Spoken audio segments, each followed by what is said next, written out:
요가수트라 독존품 성취는 태생, 약초, 주문, 고행, 삼매에 의해서 얻는다. 앞장에서 본 바와 같은 삼매에 의한 성취, 이외에 특별한 출생, 특수한 약초, 주문이나 고행에 의해서도 성취를 얻을 수 있다. 독존품은 가장 늦게 전가된 것이다. 내용은 앞에서 부족한 부분을 보충하는 의미도 있고 다른 악파, 특히 유식 분류에 대항하는 듯한 내용도 있다. 샹카요가의 궁극 목표는 참나의 독존이라는 형이상학적 해탈인데 이것은 실제로 고통을 자각하는 현실적인 인간과는 거리가 멀다. 이에 대한 보충이 마지막 절에 참가한 듯하다. 근본 원질이 충만하기 때문에 다른 출생으로 전변한다. 상케 요가의 인중 유가론에 따르면 결과는 원인 안에 이미 존재한다. 이 세상의 삼라만상은 그 원인인 근본 원질에 충만해 있다. 마찬가지로 윤회하여 다음 생으로 출생하는 것도 근본 원질에 의한 것이다. 보조인은 근본 원질에 작용하지 않는다. 그러니 장애가 제거되면 변화가 일어난다. 마치 농부처럼 선악의 업이라는 보조인은 근본 원질을 작용시킬 수 없다. 그러나 농부가 도랑을 막고 있는 장애물을 제거하면 저절로 논에 물이 들어가듯이 선의 동력이니 악이라는 장애를 제거하면 근본 원지는 스스로 선업의 경계로 전변한다. 모든 형성된 마음들은 자기의식만이다.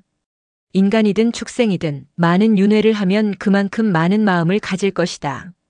그 각각의 마음은 각각의 윤회에 적합한 지정의 작용, 잠재업이나 잠재인상의 작용, 번뇌의 작용이 다르다. 그러나 이러한 변화에도 불구하고 윤회하며 자기 동일성을 유지하는 마음작용이 나라는 자기의식이다. 이 자기의식은 근본원지에서 전변된 자아의식이 주된 작용이다. 마음의 작용은 다양하나 하나의 마음이 많은 작용을 일으킨다. 이 중에서 삼매에 의해서 얻은 것만이 잠재업이 없다.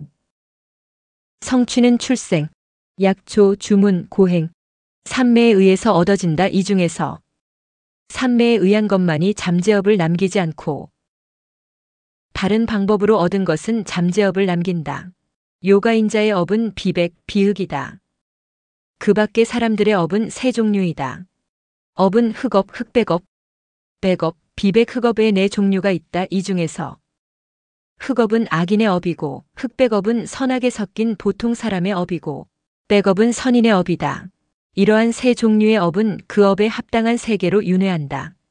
반면에 요가 행자는 악행을 하지 않아 비흑업이고 선행의 과부조차 포기하여 비백업이다. 이 비백, 비흑업만이 과부를 받지 않아 윤회에서 벗어날 수 있다. 그로부터 그 과부에 적합한 잠재인상만이 나타난다. 이 세 종류의 잠재업에는 윤회가 있다. 전생에 지은 업은 현생에, 현생에 지은 업은 내생에다 소멸된다. 반면에 잠재인상은 많은 생을 거쳐도 쉽게 사라지지 않고 기억의 형태로 저장된다. 윤회에는 인간은 물론이고 축생이나 아수라 등으로 될 수도 있다. 이러할 때 무수히 많은 생을 거치면서 쌓아온 잠재인상 중에서 어느 잠재인상이 나타나는가? 답은 그 윤회의 업부에 적합한 잠재인상만이 나타난다는 것이다. 예를 들면 인간이었다가 서로 윤회할 때는 소에 적합한 잠재인상만이 나타나고 인간의 잠재인상은 마음에 잠재된 상태로 저장된다. 잠재인상이 출생이나 장소나 시간에 의해 분리되었어도 연속성이 있는 것은 기억과 잠재력 사이에 동일성이 있기 때문이다. 고양이의 잠재인상을 가졌으면 다른 존재로 수없이 출생했었거나 아주 먼 장소에서 태어났었거나 수많은 시간이 지난데라도 고양이로 태어나면 바로 고양이의 잠재인상이 나타난다. 왜냐하면 잠재인상을 형성하는 잠재력은 기억처럼 저장되었다가 업보에 적합한 것만이 나타나기 때문이다. 또한 이 잠재인상의 시작이 없는 것은 생명에 대한 애착이 영원하기 때문이다. 잠재인상은 원인과 결과와 의지처와 외부 대상에 의존해 있기 때문에 그것들이 없어지면 없어진다. 선으로부터 즐거움이 악으로부터 고통이 오고 즐거움으로부터 탐욕이 고통으로부터 혐오가 일어난다. 그로부터 행위가 일어나고 그로부터 다시 선과 악, 즐거움과 고통, 탐욕과 혐오가 일어난다. 그리하여 윤회의 여섯 바퀴선은 끊임없이 든다. 이 모든 고뇌의 밑바닥에 있는 무명이 은혜의 동력이다. 이것이 잠재인상의 원인이다. 잠재된 것이 드러난 현실의 경험이 결과이다. 그것이 의지하는 것은 마음이다. 그것이 경험하게 하는 상대가 외부 대상이다. 이것들이 다 사라질 때 이것들에 의해서 집합된 잠재인상도 역시 사라질 것이다. 모든 현상에는 시간의 차별이 있기는 하나 과거와 미래는 그것 자체로서 존재한다. 샹카요가 철학에서 무로부터 유가 생기지 않고 유가 무로 되지도 않는다. 이러한 인중유가론적인 원리는 시간의 전별도 적용된다. 그래서 현재만이 존재하는 것이 아니라 이미 지나버린 시간이나 아직 오지 않은 시간도 존재한다는 것이다. 또한 현재의 사물은 과거의 원인 상태가 드러난 것이고 미래의 원인 상태로 존재하는 것이다. 또한 과거에 존재한 잠재된 의식이 드러난 것이 현재의 의식이고 현재의 의식은 마음에 드러난 의식이 잠재된 의식으로 자리 잡는다. 그것들은 드러난 것이나 드러나지 않은 것이나 모두 세 근본 요소를 언질로 한다. 전변의 단일성 때문에 사물은 실제한다. 불교의 유식에 대한 반론이라 한다. 유식의 관념론은 마음을 떠나서 어떠한 실제도 없다는 유식유경을 주장한다. 반면에 상쾌요건은 실제론이다. 이는 객관적 사물의 주관에 관용과는 관계없이 존재한다는 것이다. 이 객관적 사물이 존재한다는 근거가 근본원질의 전변이다. 사물은 동일해도 마음은 차이가 있기 때문에 그 둘의 길은 다르다. 예를 들면 아름다운 꽃을 보고 선한 마음은 기쁜 감정이다. 악한 마음은 탐욕이, 우연한 마음은 무감각이 일어난다. 이처럼 객관적 사물의 존재와 마음의 작용은 서로 다른 존재 형태이다. 사물은 하나의 마음에 의존하지 않는다. 그것이 그 한 마음에 인식되지 않는 경우에 어떻게 되는가? 객관적 사물이 마음에 의존해 있다는 불교의 관념, 눈에 대한 비판이다. 샹카요가는 다수의 마음이 있으나 객관적 사물은 그러한 마음과는 별개로 통일해서 존재한다는 것이다. 마음은 그 사물의 영향을 받기 때문에 사물은 알려지기도 하고 알려지지 않기도 한다. 샹카요가의 인식론은 객체가 마음을 자기의 색으로 물들인다는 것이다. 이러한 비유로 마음을 투명한 수정으로 비유하고 객체를 붉은 꽃으로 비유한다. 그래서 이 둘이 가까이 있을 때 꽃이 수정을 붉게 물들인다는 것이다. 모든 사물이 수정 옆에 있지 않기 때문에 알려지는 것도 있고 그렇지 않은 것도 있다. 마음 작용은 항상 그 주인인 참나에 알려진다.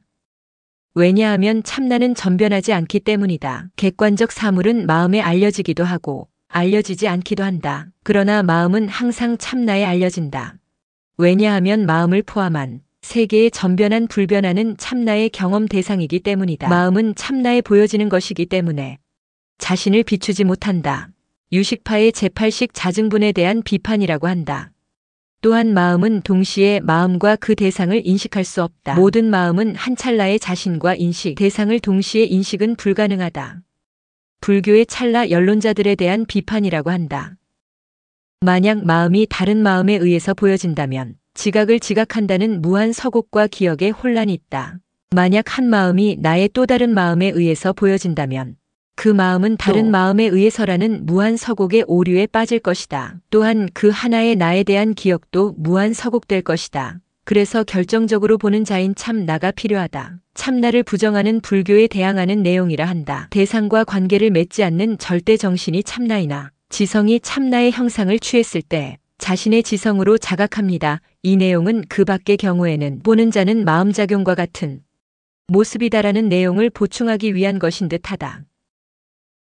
즉 마음작용이 억제되지 않은 경우에는 참나는 마음작용과 구별할 수 없는 상태가 된다. 마치 수정이 옆에 있는 꽃에 색에 물리듯이 참나는 마음의 작용을 받는다. 이렇게 마음은 자석처럼 참나에 붙어서 참나가 세상을 정황하게 만든다. 보는 자와 보여지는 대상에 영향을 받은 마음은 모든 것을 대상으로 한다.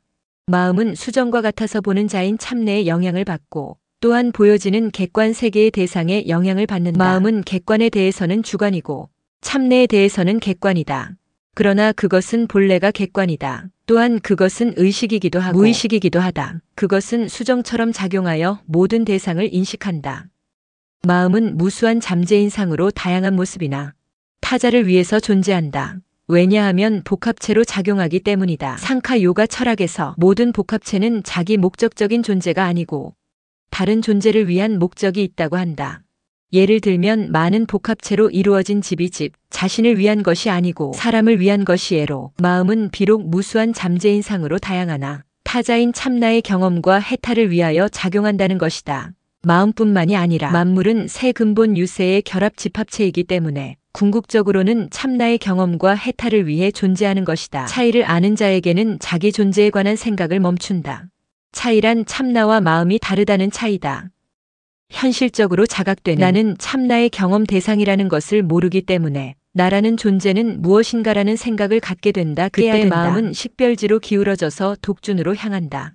무지의 길에서 방황하여 감각 대상에 쏠려 있던 마음은 참나와 마음이 다르다는 식별지로 기울어져서 스스로 독준의 길로 들어선다. 그러한 순간에도 잠재력에 의한 다른 생각들이 일어난다. 식별지로 가득 찬 마음 속에서도 나라든가 나의 것이라든가 하는 생각이 그 식별지의 사이를 통하여 일어난다. 이것은 제거되고 있는 잠재력에서 일어나는 것이다. 이러한 잠재력을 제거하는 방법은 번뇌를 제거하는 방법과 같다. 최고지의 주차. 무관심한 자에게는 언제나 17주로부터 법은 3배가 나온다. 최고지의 주차. 무관심한 자는 모든 것을 포기한 최고의 포기자이다. 이때는 잠재력의 시어십이 파괴됐기 때문에 그 마음에는 다른 관념이 일어나지 않는다. 이때 법은 산매라는 최고의 산매를 얻는다. 이 법은 산매라는 수로는 불교에서 착용한 것이다. 대성불교에서 보호 40지 중에서 최고가 법은지이다. 이 의미는 큰 진리에 대한 지혜의 구름이 감로의 비로 내리게 할 수 있는 자리이다. 그때 번뇌의 업은 사라진다. 법은 산매를 얻었을 때 우명을 근원으로 하는 모든 번뇌와 무수한 선악의 모든 잠재업은 사라진다.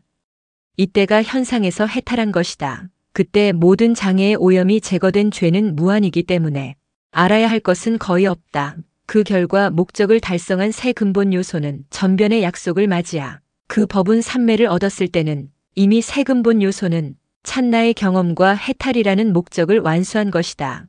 이때 근본 원질의 전변은 끝이 난다. 연속은 각 찰나와 연관되어서 전변의 마지막에 파악된다. 연속이란 시간의 최소 단위인 찰나와 찰나가 끊이지 않고 이어지는 것이다. 점유는 이렇게 끊임없는 연속적인 흐름이기 때문에 각각의 찰나에 파악되지 않는다. 예를 들면 사람이 늙어 죽음에 이르는 연속적인 변화. 독준이란 참나를 위한 목적이 없어진 근본 요소가 자신의 근원으로 돌아가는 것이다. 또는 순수 정신의 능력이 자기 본성에 안주하는 것이다. 독준이란 홀로 있음이라는 의미인데 샹카요가의 궁극 목표이다. 다른 철학에서는 해탈이라 한다. 요가 철학에서 이것은 두 방면에서 일어난다. 하나는 새 근본 요소가 참나에게 세상을 경험하게 하고 다시 그것의 본래 상태인 독존에 이르게 하는 목적을 완수하고 자신의 근원인 근본 원질로 돌아가는 것이다. 해탈이라고 한다. 현실적인 인간의 해탈이다. 다른 하나는 순수 정신의 능력인 참나가 근본 요소의 전변인 마음작용의 경험을 중지하고 본래의 자리에 안주하는 것이다. 이것을 참나의 독존이라 한다. 형이상학적 해탈이다.